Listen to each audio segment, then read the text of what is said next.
Un rayon kaki et orange fluo qui représente 3 à 4% du chiffre d'affaires. Dans cette grande enseigne de sport, l'ouverture de la chasse rime avec renouvellement de matériel et de garde-robe. Ici, les achats se font à la dernière minute et parmi les ventes les plus fréquentes. Vous pouvez prendre un t-shirt, une chemise et puis une veste comme celle-ci par exemple. Voilà. Ça fait un panier moyen En moyenne, vous allez être à 80-90 € sans les munitions.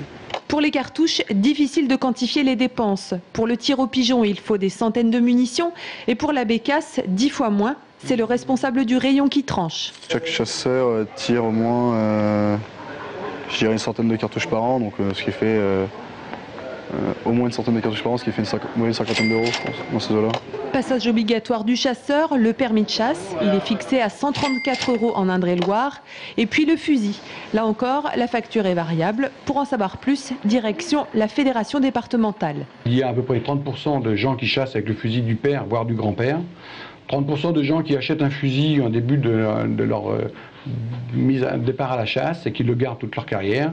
Et puis 30% de gens qui changent régulièrement d'armes comme on change de voiture parce qu'ils ont le goût de la nouveauté, de la recherche de la perfection. Je pense 300 € on peut trouver une arme, mais ça peut aller jusqu'à plusieurs dizaines de milliers d'euros.